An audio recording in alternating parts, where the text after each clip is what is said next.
আমি এর আগে ৫১ সতীপীঠের মধ্যে আমাদের পশ্চিমবঙ্গে অবস্থিত অনেকগুলো সতীপীঠ আপনাদের সামনে তুলে ধরেছি। আজকেও তেমন একটি অচেনা কিন্তু খুব জাগ্রত সতীপীঠের কথা আপনাদেরকে বলবো। তাই সবাই সাবস্ক্রাইব করে নিন আমার চ্যানেলটা এই ধরনের পৌরাণিক তথ্য সম্পর্কে জানতে। পশ্চিমবঙ্গের বীরভূম জেলার নলহাটিতে অবস্থিত নলাটেশ্বরী মন্দির হিন্দুদের ৫১ সতীপীঠের মধ্যে অন্যতম একটি পবিত্র তীর্থস্থান।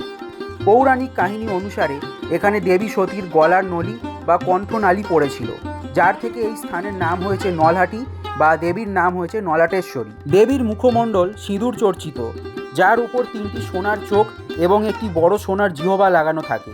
বিগ্রহটি মূলত একটি প্রস্তরখণ্ড, যা দেবীর কণ্ঠনালীর প্রতীক। বলা হয় যখন দেবীর নলায় জল ঢালা হয় তখন নাকি মানুষের ঢোক গেলার মতন এক প্রকার শব্দও শোনা যায়। বলা হয় প্রায় ১৪০০ বছর আগে কামদেব নামে এক ব্যক্তি স্বপ্নাদেশে দেবীর কণ্ঠনালী বা নলা এইখানে খুঁজে পান। অন্য এক মতে রামশরণ দেবশর্মা নামে এক ব্যবসায়ী প্রথম এই পবিত্র স্থানটি আবিষ্কার করেন। বর্তমান যে মন্দিরটি আছে সেটি অষ্টাদশ শতাব্দীতে নাটোরের রানী ভবানী নির্মাণ করেছিলেন। তিনি মন্দিরের জন্য প্রায় ৩৬৫ বিঘা জমি দান করেছিলেন বলে জানা যায়। পরবর্তীতে ১৯০০ শতাব্দীতে নসিপুরের মহারাজা রঞ্জিত সিং মন্দিরটি সংস্কার করেন। যেমনটা আপনারা সবাই জানেন, প্রতিটি শক্তিপীঠের একজন রক্ষক বা ভৈরব থাকেন।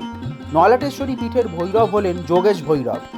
মাকে এখানে দক্ষিণা কালী হিসাবে পূজা করা হয়, কিন্তু দুর্গাপূজার ৪ দিন তাকে মা দুর্গা হিসাবে আরাধনা করা হয়। এছাড়া মঙ্গলবার এবং শনিবার এখানে বিশেষ পুজোর রীতি রয়েছে। আশা করি আপনাদের সবার এই ভিডিওটা খুব ভালো লেগেছে। যদি ভালো লাগে একটা লাইক করে দেবেন, শেয়ার করে সবার মাঝখানে ছড়িয়ে দেবেন, আর সাবস্ক্রাইব করে অবশ্যই বেল আইকনটা প্রেস করে দেবেন, যাতে আমি যখনই ভিডিও আপলোড করব আপনাদের কাছে যেন সবার প্রথমে নোটিফিকেশানটা চলে যায়। দেখা হবে আবার। সবাই খুব ভালো থাকুন।